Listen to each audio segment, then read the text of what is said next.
Let me ask you something. When was the last time you looked in the mirror, really looked, and liked the person staring back at you? Not because of the way you looked, not because everything in your life was going right, but because you finally saw yourself, the real you, and thought, yeah, I'm enough. Most people can't answer that, because for years we've been taught how to love others, but never how to love ourselves. We learn to please, to perform, to prove. We learn to fit into boxes, to be acceptable, to be chosen. And somewhere in the middle of all that, we forget ourselves. We forget what we liked. We forget what we believed in. We forget how it felt to wake up and feel proud of who we are, even before we've achieved anything. You see, loving yourself isn't a moment. It's a process. It's not an affirmation you repeat. It's a relationship you build. And like any relationship, it takes honesty, patience, and forgiveness. The voice in your head, let's be real. Most of us don't talk to ourselves kindly. If you spoke to your best friend the way you talk to yourself, would they still be your friend? We say things like, I'm not good enough. I'm not attractive. I'm not smart like them. I don't deserve better. But what if I told you, the way you talk to yourself becomes the way the world talks to you? Because the energy you give yourself is the energy you radiate outward. If you treat yourself like you're unworthy, people pick up on that. If you walk through life like you need permission to exist, the world will always keep you waiting for it. But if you decide, really decide, that you are enough, something shifts. People feel it. Your confidence doesn't have to be loud. It just has to be real. The truth about confidence isn't about walking into a room thinking you're better than everyone else. It's walking in and knowing you don't have to compare yourself to anyone. You see, self-love and confidence aren't two separate things. They're parts of the same whole. You can't build real confidence without self-love. And you can't truly love yourself without believing you deserve good things. It's not arrogance, it's awareness. It's saying, I know who I am, and I'm done apologizing for it. The cycle of seeking, most of us spend our lives chasing validation. We try to earn love, through looks, through success, through someone else's approval. We think if they love us, then we'll finally love ourselves. But that's the trap, isn't it? Because when the love you feel depends on someone else's opinion, you'll always be one disagreement away from losing yourself. The truth is, no one can give you the love you keep refusing to give yourself.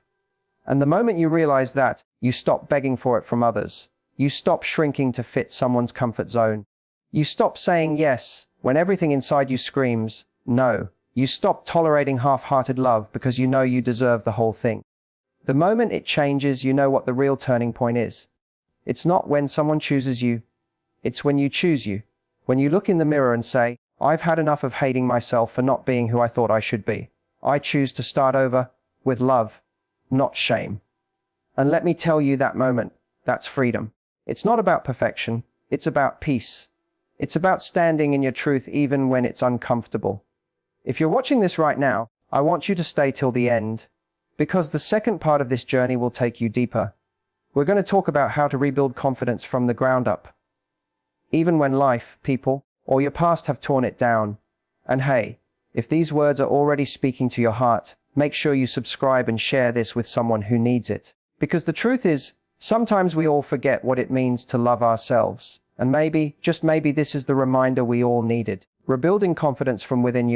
I used to think confidence came from success, from people liking you, from achievements, followers, compliments, applause. But here's what I learned the hard way. None of that means anything if you don't feel whole inside, because you can have 1,000 people telling you you're amazing and still go to bed feeling like you're not enough. Real confidence isn't built on applause. It's built in silence, in the moments when no one's watching and you still choose to believe in yourself. The foundation of self-respect. Let's talk about something we rarely mention. Self-respect. We think self-love is just bubble baths and affirmations. But sometimes it's about boundaries. It's saying no when you're used to saying yes. It's walking away from people who drain your energy. It's not begging for attention from someone who keeps proving they don't value you. That's self-respect. And without it, there's no confidence, only performance. Because confidence without boundaries is fragile. It crumbles every time someone disapproves of you. But when you love yourself enough to walk away, you stop needing everyone else's permission to exist. The confidence myth. We live in a world obsessed with looking confident, not actually being confident. We post perfect pictures, chase perfect goals, build perfect stories, but inside we're terrified of being seen for who we really are. True confidence isn't loud. It's quiet. It's not in the voice that shouts, it's in the calm that says, I'm okay with who I am, even if you don't understand me. Confidence doesn't need to be proven. It just needs to be owned. Healing the inner critic, let's be honest. The harshest critic you'll ever face lives inside your own mind. That voice that says, you're not pretty enough. You're not smart enough. You're too much. You're not enough. But that voice isn't the truth. It's the echo of every person, every experience that made you doubt your worth. And healing begins when you start questioning it. When you stop believing every cruel thought that passes through your head. When you say, no, that's not me anymore. Confidence isn't about silencing that voice completely. It's about learning not to obey it. Confidence is repetition. You don't wake up one day suddenly confident. Confidence is a skill, built by repetition. Every time you keep a promise to yourself, you add a brick to your foundation of self-belief. Every time you choose growth over comfort, you strengthen that inner voice that says, I can do this. And over time, that voice becomes louder than your fear. Because you've proven to yourself that you can trust yourself. That's real confidence. The role of failure, people think confidence comes from success. But it's actually born from failure. You gain confidence when you fall and realize you didn't break. You gain confidence when you lose and still keep going. Every time you mess up, every time life knocks you down and you still show up, that's confidence in disguise. You don't build strength by winning. You build it by surviving. The power of small wins. Confidence doesn't come from doing big things. It comes from doing small things consistently. Wake up on time. Keep that promise you made to yourself. Speak kindly when your instinct is to criticize. Show up even when you're tired. Every small act of discipline becomes proof that you can rely on yourself. And when you can rely on yourself, that's confidence. Stop comparing. Here's something we all need to hear. You will never feel confident if you keep comparing your behind the scenes to someone else's highlight reel. Someone out there will always seem happier, prettier, richer, calmer, but their story isn't yours. And their timeline doesn't define your worth. Confidence means looking at someone else's success and saying, I'm happy for them, but I'm still enough. Because loving yourself first doesn't mean you think you're better. It means you finally understand you don't have to compete. The energy of self-belief. People often ask, how do I attract better people into my life? Simple. Start treating yourself the way you wish others would. Want respect? Respect yourself. Want love? Love yourself first. Want commitment? Be committed to your growth. The energy you carry becomes the standard you set. And the moment you raise your standard, the world begins to meet you there. Listen, confidence doesn't come from pretending. It comes from believing. It comes from rebuilding yourself quietly every single day, even when it hurts, even when no one sees you doing it. Because one day you'll look back and realize the person you became is everything you once prayed for. If this is speaking to you, don't go anywhere. Part 3 is where it all comes together. We're going to talk about what happens when you truly start loving yourself. How that love changes the way you walk, speak, choose, and live. So stay till the end. And if you haven't yet, hit that subscribe button, because what's coming next is the part that turns love into power, becoming unstoppable. Living with self, love and confidence. You've come a long way. If you're still here, that means something inside you has already started to shift. You're beginning to remember who you are, the person beneath the noise, beneath the doubts, beneath the expectations. And that's powerful, because self-love isn't the end of the journey, it's the beginning of a whole new one. When you start loving yourself, something incredible happens. When you finally start loving yourself, you stop chasing people who make you feel hard to love. You stop shrinking yourself just to be accepted. You stop apologizing for existing. You begin walking differently, not with arrogance, but with quiet certainty. Your eyes soften, but your standards rise. Your voice becomes calm, but your boundaries get stronger. You start realizing that peace is better than attention, and self-respect is worth more than approval. And people feel it. They sense that energy when you walk into a room. That grounded, self-assured presence that says, I know who I am, and I'm okay with it. That's the kind of confidence you can't fake. The beauty of imperfection. Here's something no one tells you. You will never be perfect, and that's what makes you beautiful. Perfection is sterile, it's lifeless. But you're human. You've made mistakes. You've loved people who didn't love you back. You've doubted yourself, fallen, cried, rebuilt. And every scar you carry tells a story of survival. Confidence isn't about erasing your flaws. It's about owning them. It's saying, yes, I've been through hell, but I'm still here, and I'm proud of the person I've become because of it. You see, people are drawn to authenticity, not perfection.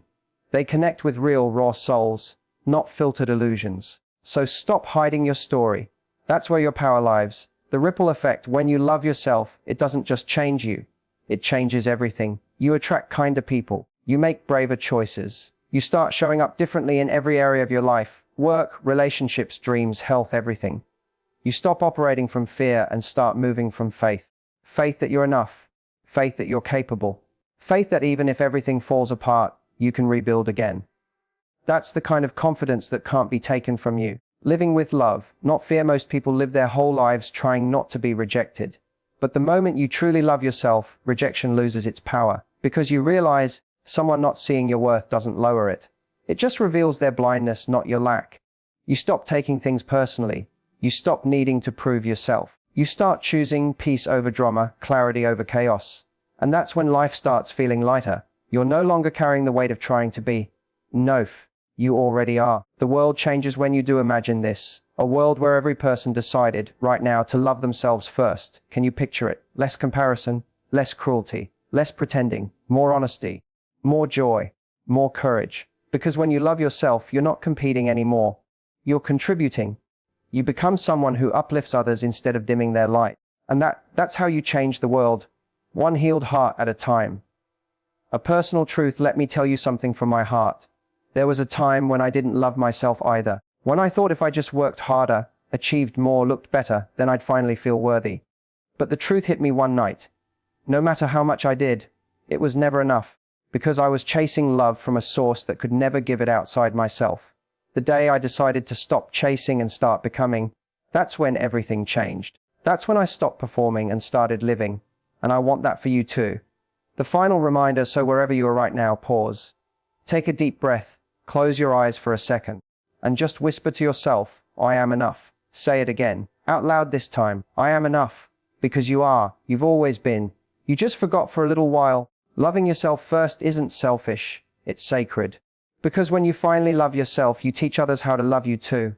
And before you go, if this message touched your heart, don't just scroll away. Take this moment as your sign to keep going. To start showing up for yourself today, not someday. And if you want more reminders like this, subscribe to the channel. Because every week I want to help you rebuild that relationship with yourself. One truth, one story, one moment at a time. Because here's the truth. You don't find love by searching for it. You find it by becoming it. So go ahead, love yourself first, and watch the world rise to meet you.